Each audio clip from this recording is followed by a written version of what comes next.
मिट्टूरा बुलाऊं, क्या बुलाऊं तुझे? तुम मुझे बुलाना। हन्नी। 2020 সালের 29 এপ্রিল না ফেরার দেশে পাড়ি জমান বলিউডের শক্তিমান অভিনেতা ইরফান খান। মাত্র 53 বছর বয়সে মারা যান জনপ্রিয় এই অভিনেতা। মৃত্যুর আগে স্ত্রী ও 2 সন্তানকে রেখে গেছেন তিনি। ব্যক্তিগত জীবনে প্রযোজক লেখক সুতপা শিকদারের সঙ্গে ঘর বেঁধেছিলেন ইরফান খান। এই সংসারে তার 2 পুত্র সন্তান, যাদের একজনের ইতিমধ্যেই বলিউডে অভিষেক হয়েছে। অনেকের মনে প্রশ্ন, মৃত্যুর আগে স্ত্রী পুত্রদের জন্য কত টাকার সম্পত্তি রেখে গেছেন ইরফান খান? সম্প্রতি ইন্ডিয়া টাইমসের এক প্রতিবেদনে জানা গেছে, প্রতি সিনেমার জন্য 15 কোটি রুপি পারিশ্রমিক নিতেন ইরফান খান। বিভিন্ন অনুষ্ঠানে যোগ দেওয়ার জন্য ভালো অঙ্কের অর্থ নিতেন তিনি। পাশাপাশি প্রতি বিজ্ঞাপনের জন্য 4 থেকে 5 কোটি রুপি পারিশ্রমিক নিতেন। এছাড়াও 110 কোটি রুপি ব্যবসায় বিনিয়োগ করেছিলেন তিনি।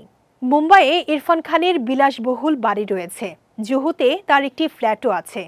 অন্য তারকাদের মতো ইরফান খানের গাড়ির প্রতি আলাদা ভালোবাসা ছিল।